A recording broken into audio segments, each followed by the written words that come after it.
Chapter 8. The Queen's Crouqet Ground. A large rose tree stood near the entrance of the garden. The roses growing on it were white, but there were 3 gardeners at it, busily painting them red. Alice thought this was a very curious thing, and she went nearer to watch them. And just as she came up to them, she heard one of them say, "Look out now, 5. Don't go splashing paint over me like that." "I couldn't help it," said 5 in a sulky tone. 7 jogged my elbow." On which 7 looked up and said, "That's right, 5. Always lay the blame on others." "You'd better not talk," said 5. "I heard the Queen say only yesterday you deserved to be beheaded." "What for?" said the one who had spoken first. "That's none of your business, too," said 7. "Yes, it is his business," said 5, "and I'll tell him. It was for bringing the cook tulip roots instead of onions." 7 flung down his brush and had just begun. Well, of all the unjust things, when his eye chanced to fall upon Alice, as she stood watching them, and he checked himself suddenly. The others looked round also, and all of them bowed low. "Would you tell me," said Alice, a little timidly, "why you were painting those roses?" 5 and 7 said nothing, but looked at 2. 2 began in a low voice. "Why, the fact is, you see, miss, this here ought to have been a red rose tree, and we put a white one on by mistake, and if the Queen was to find it out, we should all have our heads cut off, you know. So you see, miss, we're doing our best, afore she comes to—" At this moment 5, who had been anxiously looking across the garden, called out, "The Queen! The Queen!" And the 3 gardeners instantly threw themselves flat upon their faces. There was a sound of many footsteps, and Alice looked round, eager to see the Queen. First came 10 soldiers carrying clubs. These were all shaped like the 3 gardeners, oblong and flat, with their hands and feet at the corners. Next, the 10 courtiers. These were ornamented all over with diamonds, and walked 2 and 2, as the soldiers did. After these came the royal children. There were 10 of them, and the little dears came jumping merrily along hand in hand in couples. They were all ornamented with hearts. Next came the guests, mostly kings and queens, and among them Alice recognized the White Rabbit. It was talking in a hurried, nervous manner, smiling at everything that was said, and went by without noticing her. Then followed the Knave of Hearts, carrying the king's crown on a crimson velvet cushion, and last of all this grand procession came the King and Queen of Hearts. Alice was rather doubtful whether she ought not to lie down on her face like the 3 gardeners, but she could not remember ever having heard of such a rule at processions, and besides, what would be the use of a procession, thought she, if people had all to lie down upon their faces so that they couldn't see it? So she stood still where she was and waited. When the procession came opposite to Alice, they all stopped and looked at her, and the Queen said severely, "Who is this?" She said it to the Knave of Hearts, who only bowed and smiled in reply. "Idiot," said the Queen, tossing her head impatiently, and turning to Alice, she went on, "What's your name, child?" "My name is Alice, so please your Majesty," said Alice very politely, but she added to herself, "Why, they're only a pack of cards after all. I needn't be afraid of them." "And who are these?" said the Queen, pointing at the 3 gardeners who were lying around the rose tree. For, you see, as they were lying on their faces, and the pattern on their backs was the same as the rest of the pack, she could not tell whether they were gardeners, or soldiers, or courtiers, or 3 of her own children. "How should I know?" said Alice, surprised at her own courage. "It's no business of mine." The Queen turned crimson with fury, and after glaring at her for a moment like a wild beast, began screaming, "Off with her head! Off with—" "Nonsense," said Alice very loudly and decidedly, and the Queen was silent. The King laid his hand upon her arm and timidly said, "Consider, my dear, she is only a child." The Queen turned angrily away from him and said to the knave, "Turn them over." The knave did so, very carefully, with one foot. "Get up," said the queen, in a shrill, loud voice, and the 3 gardeners instantly jumped up and began bowing to the king and the queen, the royal children, and everybody else. "Leave off that," screamed the queen. "You make me giddy." And then, turning to the rose tree, she went on, "What have you been doing here?" "May it please your majesty," said two in a very humble tone, going down on one knee as he spoke. "We were trying—" "I see," said the queen, who had meanwhile been examining the roses. "Off with their heads!" And the procession moved on, 3 of the soldiers remaining behind to execute the unfortunate gardeners, who ran to Alice for protection. "You shan't be beheaded," said Alice, and she put them into a large flower pot that stood near. The 3 soldiers wandered about for a minute or two looking for them, and then quietly marched off after the others. "Are their heads off?" shouted the queen. "Their heads are gone. It is, if it please your majesty," the soldiers shouted in reply. "That's right," shouted the queen. "Can you play croquet?" The soldiers were silent and looked at Alice, as the question was evidently meant for her. "Yes," shouted Alice. "Come on, then," roared the queen, and Alice joined the procession, wondering very much what would happen next. It's a very fine day," said a timid voice at her side. She was walking by the white rabbit, who was peeping anxiously into her face. "Very," said Alice. "Where's the Duchess?" "Hush, hush," said the rabbit in a low, hurried tone. He looked anxiously over his shoulder as he spoke, and then raised himself upon tiptoe, put his mouth close to her ear, and whispered, "She's under sentence of execution." "What for?" said Alice. "Did you say what a pity?" the rabbit asked. "No, I didn't," said Alice. I don't think it's at all a pity. I said what for." "She boxed the queen's ears," the rabbit began. Alice gave a little scream of laughter. Oh, hush," the rabbit whispered in a frightened tone. "The queen will hear you. You see, she came rather late, and the queen said—" "Get to your places," shouted the queen in a voice of thunder, and people began running about in all directions, tumbling up against each other. However, they got settled down in a minute or two, and the game began.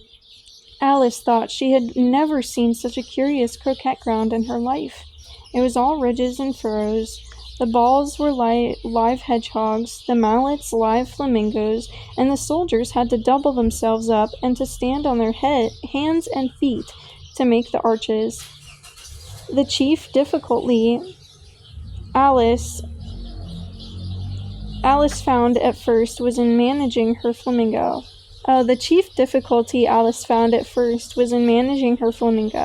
She succeeded in getting its body tucked away comfortably enough under her arm, with its legs hanging down, but generally, just as she had got its neck nicely straightened out, and was going to give the hedgehog a blow with its head, it would twist itself around and look up in her face, with such a puzzled expression that she could not help bursting out laughing, and when she had got its head down, and was going to begin again, it was very provoking to find that the hedgehog had unrolled itself and was in the act of crawling away. Besides all this, there was generally a ridge or furrow in the way wherever she wanted to send the hedgehog to, and, as the doubled-up soldiers were always getting up and walking off to other parts of the ground, Alice soon came to the conclusion that it was a very difficult game indeed. The players all played at once without waiting for turns, quarreling all the while, and fighting for the hedgehogs, and in a very short time the queen was in a furious passion, and went stamping about, and shouting, "Off with his head!" or "Off with her head!" about once in a minute. Alice began to feel very uneasy. To be sure, she had not as yet had any dispute with the queen, but she knew that it might happen any minute. And then, thought she, what would become of me? They're dreadfully fond of beheading people here. The great wonder is that there's anyone left alive. She was looking about for some way of escape, and wondering whether she could get away without being seen, when she noticed a curious appearance in the air. It puzzled her very much at first, but after watching it a minute or two, she made it out to be a grin, and she said to herself, "It's the Cheshire Cat. Now I shall have somebody to talk to." "How are you getting on?" said the cat, as soon as there was mouth enough for it to speak with. Alice waited till the eyes appeared and then nodded.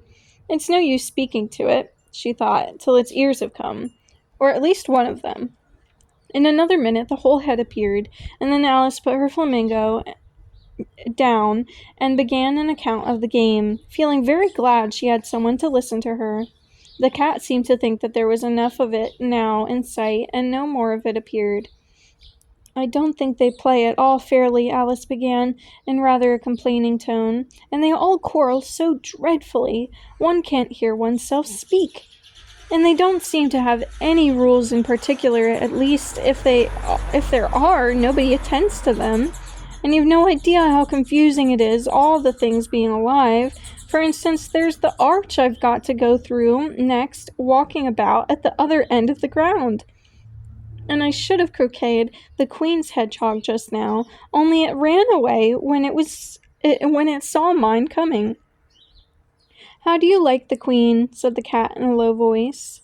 "Not at all," said Alice. "She's so extremely—" Just then she noticed that the Queen was close behind her listening, so she went on, "likely to win, that it's hardly worth while finishing the game."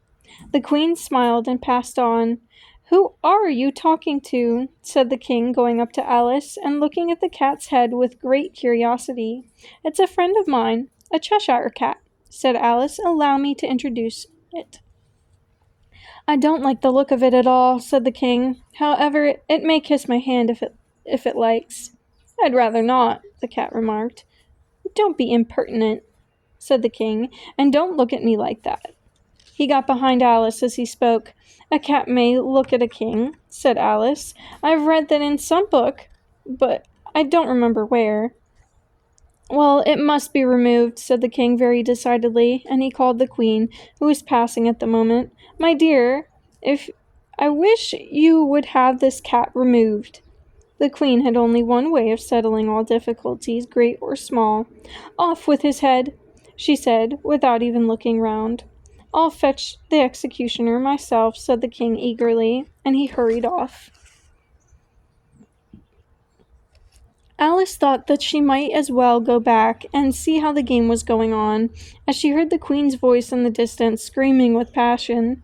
She had already heard her sentence 3 of the players to be executed for having missed their turns, and she did not like the look of things at all, as the game was in such confusion that she never knew whether it was her turn or not.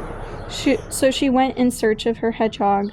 The hedgehog was engaged in a fight with another hedgehog, which seemed to Alice an excellent opportunity for croqueting one of them with the other. The only difficulty was that her flamingo was gone across to the other side of the garden, where Alice could see it trying in a helpless sort of way to fly up into a tree. By the time she had caught the flamingo and brought it back, the fight was over, and both the hedgehogs were out of sight. "But it doesn't matter much," thought Alice, "as all the arches are gone from this side of the ground." So she tucked it away under her arm that it might not escape again, and went back for a little more conversation with her friend.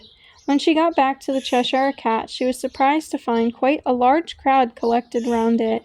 There was a dispute going on between the executioner, the King, and the Queen, who were all talking at once, while all the rest were quite silent and looked very uncomfortable.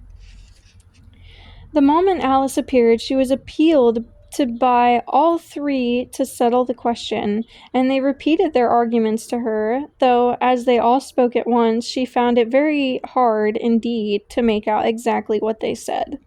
The executioner's argument was that you couldn't cut off a head unless there was a body to cut it off from, that he had never had to do such a thing before, and he wasn't going to begin at his time of life. The King's argument was that anything that had a head could be beheaded, and that you weren't to talk nonsense. The Queen's argument was that if something wasn't done about it in less than no time, she'd have everybody executed all round. It was this last remark that had made the whole party look so grave and anxious. Alice could think of nothing else to say, but it belongs to the Duchess. You'd better ask her about it. She's in prison, the Queen said to the executioner. Fetch her here. And the executioner went off like an arrow. The cat's head began fading away the moment he was gone, and by the time he had come back with the Duchess, it had entirely disappeared. So the king and the executioner ran wildly up and down looking for it, while the rest of the party went back to the game.